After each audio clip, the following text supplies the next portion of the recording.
오늘 얘기는 들으시면 정말 경각심이 생길 것이다 라는 생각이 듭니다. 벚꽃이 지는 순서대로 대학이 없어지듯이 벚꽃이 지는 순서대로 부동산의 거품은 꺼질 것이다.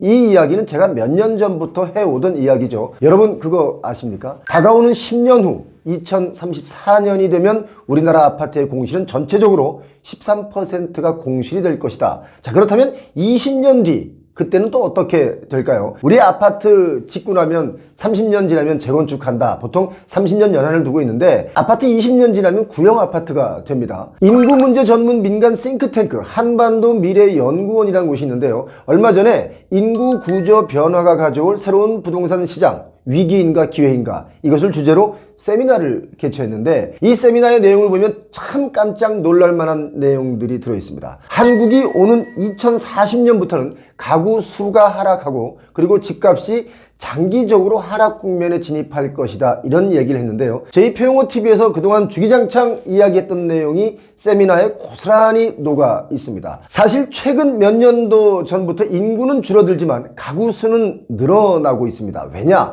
1인 가구가 늘어났기 때문이죠. 1인 가구 증가로 가구 수가 조금 늘어나는 것도 결국 2040년이 되면 가구 수도 줄어든다 이런 이야기니까 이건 주택 공급을 하는 공급업자 입장에서 본다면 정말 심각한 일입니다. 자, 1년에 100만 명 가까이 태어나던 70년대생이 70살이 되어갈 때쯤 지금 태어나는 인구는 1년에 23만 명이 태어나니까 그만큼 경제활동 인구도 줄어들고 재화의 수요도 줄어들게 되고 역시 공급도 줄어들게 되죠. 이건 뭐 아주 기본적인 얘기입니다. 한반도 미래인구연구원은 세미나에서 우리나라보다 저출산 문제 그리고 고령화를 먼저 겪은 일본의 경우 2045년까지 이제 얼마 안 남았습니다. 도쿄권, 그러니까 우리나라로 따지면 수도권입니다. 도쿄권 전체 집값이 840조 원 이상 증발할 것이다 이렇게 예측했습니다. 어마어마한 돈의 숫자입니다. 일본의 집값이 또 하락할 것이다. 이 문제보다 이렇게 되면 우리나라도 부동산 시장이 무조건 짓고 보자는 식의 공급책이 아닌 또 다른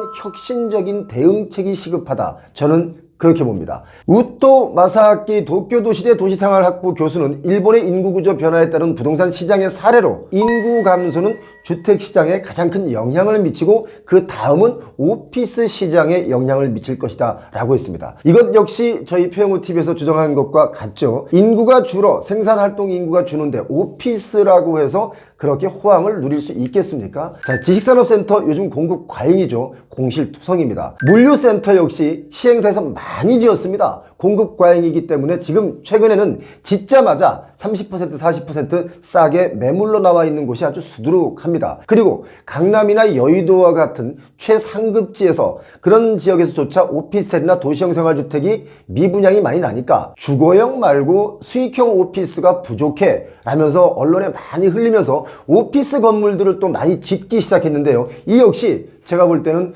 공급 과잉이 반드시 생긴다. 언제?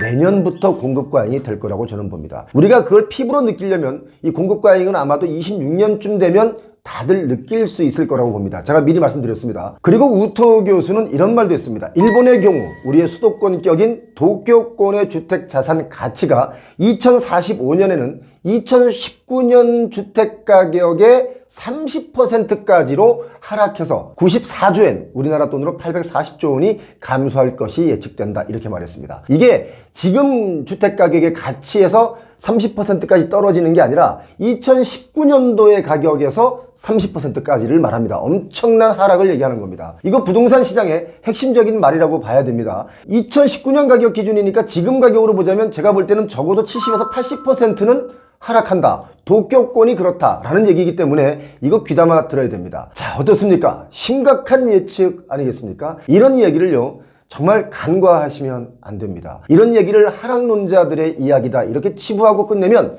진짜 패자가 될 수 있습니다. 심각성을 알고 부동산을 바라봐야 된다 이겁니다. 지금 부동산 가치에 뭡니까? 디플레이션이 오고 있다 이 얘기를 여러분께 드리고 있습니다. 표용호TV 50만 구독자 이벤트 여러분 많이 참여하고 계십니까? 참여 방법 다들 아시죠? 4월 15일부터 25일까지 업로드된 영상을 시청하신 후에 좋아요 그리고 댓글 남겨주시면 됩니다. 댓글 남겨주신 분들 중에 랜덤으로 추첨해서 여기 보이시는 이 선물을 총 50분의 구독자분들께 감사한 마음을 담아서 보내드리겠습니다.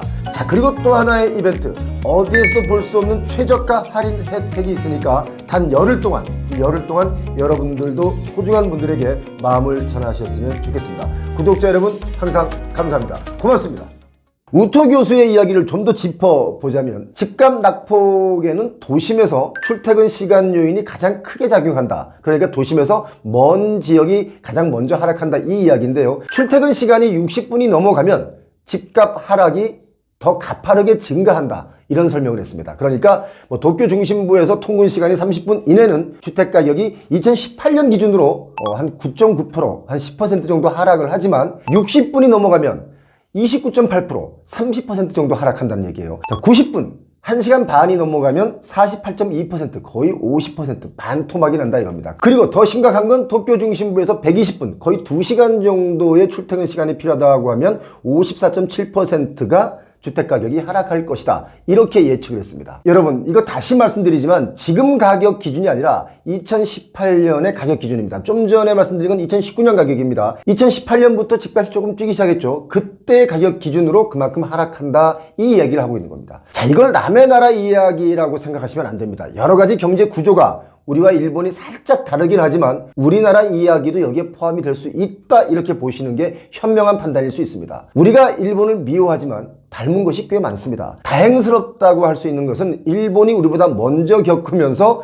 우리는 일본을 보고 조심하면 된다, 이거죠. 조심하면 위기를 비껴나갈 수 있지만 방심하면 똑같은 위기를 겪을 수 있다, 이겁니다. 자, 그렇다면 우리나라 부동산 시장 전망과 대응책에 대해서는 또 누가 어떤 말을 했을까요? 한성대 부동산학과 이용만 교수라는 분이 발표를 했는데, 한국의 초저출산, 초고령화 부동산 시장이라고 하는 주제로 발표를 했는데, 여기를 보면 인구 자연 감소 추세에도 1인 가구 증가로 국내 가구 수가 2039년 그때까지가 정점을 딱 찍고, 이건 제 주장과 좀 비슷합니다. 2040년이 되면은 주택 수요량도 정점에 도달하기 때문에 그 이후 주택 가격은 하락 추세가 예상된다, 이렇게 발표를 했습니다. 제 이야기와 많이 일치하죠. 그리고 지역별로 총 주택 수요량의 정점 시기가 다르기 때문에 수도권의 경우는 하락 시기가 조금 더 늦어질 수는 있다. 하지만 지방의 하락 추세는 더 일찍 나타날 가능성이 높다, 이렇게 발표를 했습니다. 그러니까 지방은 10년 후가 아니라 당장 올 수 있는 이야기입니다. 제가 앞서 이야기한 것처럼 벚꽃이 지는 순서대로 대학이 지금 없어지듯이 벚꽃이 지는 순서대로 부동산의 거품은 꺼질 것이다, 이거 아니겠습니까? 자, 이용만 교수는 주택 수요가 하락 국면에 접어들면 주택 유동화가 필요하다라고 했는데, 주택 유동화라는 게 뭐냐면요, 고령층 가구가 작은 평수로 집을 옮기는 주택 다운사이징을 유도해서 세제 혜택을 주고 세대 간, 가구원 수 간의 주택의 미스매칭을 해결해보자, 이런 얘기를 한 겁니다. 그리고 그 차액을 연금으로 전환하면 안정적인 노후 소득도 어느 정도 확보할 수 있다, 이런 주장을 했습니다. 자, 사실 서울에서 고령층의 어르신들이 넓은 평수, 또 고가의 아파트를 보유하고 있는 분들이 아주 많이 계시죠. 그러다 보니까 젊은 세대들은 일자리가 있는 서울, 수도권 도심에서 벗어나서 저 멀리 GTX를 타고 출퇴근하라면서 파주나 동탄, 양주, 덕정 같은 곳에 아파트를 지어주고 또 그리로 가라고 합니다. 자, 그리고 말 나온 김에 이거 한번 여러분과 공유해보고 싶습니다. 아니, 왜 신도시를 꼭 수도권 도심에서 멀리 떨어진 곳에 신도시를 짓습니까? 서울 이 끝 라인만 하더라도 땅이 얼마나 많은지 아십니까? 그런데도 굳이 저 멀리, 그렇지 않습니까? 왜 그렇게 멀리에다가 아파트를 분양해야만 했는지에 대한 이야기, 제가 다음 영상에서 여러분께 꼭 집어서 설명을 드리겠습니다. 그래야만 했던 이유들이 있습니다. 자, 2040년, 50년이 되면 군대 갈 사람도 줄어들게 되겠죠. 당연히 줄어들게 되겠죠. 그러면 그때 가면 아마 로봇을 만들어서 나라를 지킬 수도 있겠습니다. 지금 학생 수가 줄어들고 있기 때문에 초중고도 좀 없어지는 곳이 있고요. 저희들 영상에서 여러 번 말씀드렸죠. 그리고 초중고 선생님들의 숫자도 좀 많이 줄어들고 있습니다. 대학도 없어지지 않습니까? 그렇기 때문에 교수라는 직업도 줄어들 수밖에 없습니다. 직장인이 줄어드니까 세금, 국민연금, 건보료 낼 사람도 확 줄어든다, 이겁니다. 자, 그렇지만 부동산 시장의 큰 변화 중에 하나는 서울 도심에서 먼 곳 또는 교통이 불편한 곳, 이런 곳의 부동산은 아마도 그 값이 제로일 수 있다, 이렇게 저는 봅니다. 지금도 지방의 빈집으로 고충이 아주 많은데요, 빈집을 그대로 방치하면 빈집세, 벌금을 내야 됩니다. 국회에서 법안이 통과되면서 2024년 7월, 이제 얼마 안 남았습니다. 7월부터는 빈집세를 내야 됩니다. 최대 500만 원씩 1년에 2번을 부과하니까 1,000만 원이 되겠네요. 그죠? 자, 빈집 쓸모없다면 부셔버리는 게 낫습니다. 오늘 영상 끝까지 봐주신 분들 고맙습니다. 부자 되시기 바랍니다. 구독은 뭡니까? 을입니다. 그리고 영상을 보시고 구독 버튼을 누르지도 않고 또 낼름 다른 영상 보러 후딱 이렇게 옮기시는 이런 분들은 뭐 부자가 되거나 말거나 뭐.